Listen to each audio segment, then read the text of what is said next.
បាទនេះគឺជាជំនួបបាទនៅក្នុង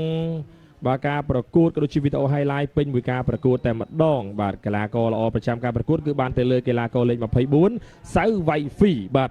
ការគោរពទង់ជាតិនៃប្រទេសជាតិកម្ពុជាក៏ដូចជាការបាទចាប់ដៃគ្នាគៀវវរៈកិច្ចមុននឹងការប្រកួតចូលមកដល់ឯកសណ្ឋានរបស់ក្រុមម្ចាស់ផ្ទះ ISI គឺខៀវមួយឈុតស្របពេលដែលក្រុមភ្ញៀវ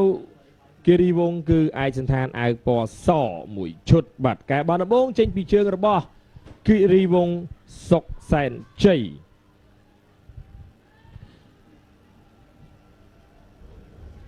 បាទការសម្រុកនៃការប្រកួតបើកឆាកដំបងបាទគឺ ISI បាទការតែតរបស់ Bruno បាទមិនចំគោលដៅ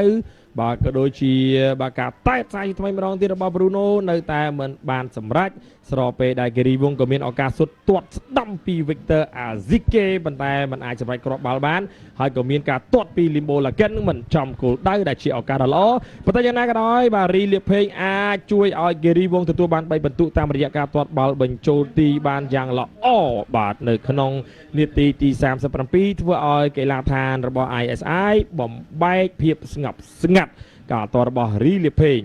យ៉ាងណាក៏ដោយ ISI ក៏មានឱកាសនៅក្នុងការសម្រុកមកវិញផងដែរប៉ុន្តែការសម្រុករបស់ ISI ហាក់ដូចជាមិនមានប្រសិទ្ធភាពក៏ដូចជាមិនមានសំណាងទេនៅក្នុងការរកគ្រាប់បាល់តាមស្មើមកវិញឱកាសមានជាបន្តសម្រាប់ក្រុមទាំងពីរប៉ុន្តែចប់ការប្រកួតវគ្គទី1គឺ ISI នៃការសែនជ័យត្រូវគិរីវងនាំមុខ1-0 ឈានចូលមកដល់ការប្រកួតវគ្គទី2គឺ ISI សម្រុកខ្លាំងមែនទែននៅក្នុងការរកគ្រាប់បាល់ប៉ុន្តែការរកគ្រាប់បាល់របស់ ISI គឺមិនអាចទៅរួចឡើយបើទោះបីជាការសម្រុកបាទពីឆ្វេងពីស្ដាំពីលើពីក្រោមបាទនៅតែមិនអាចសម្រេចកន្លែងនេះគឺជាកន្លែងដែលស្ដាយបំផុតបាទគឺការទាត់របស់ខ្សែបម្រើអ៊ុនសុតរិទ្ធបាទគឺទាត់មិនចំគោលដៅបាទយ៉ាងណាក៏ដោយក៏មានការសម្រុកបកបវិញពីគិរីវងសុកសែនជ័យហ៊ុយសុភារៈទាត់មិនចំគោលដៅបាទការសម្រុកជាបន្តទៀតរបស់ ISI បាទការទាត់មិនចំគោលដៅការទាត់ហើយក៏ទាត់ទៀតនៅតែមិនចំគោលដៅ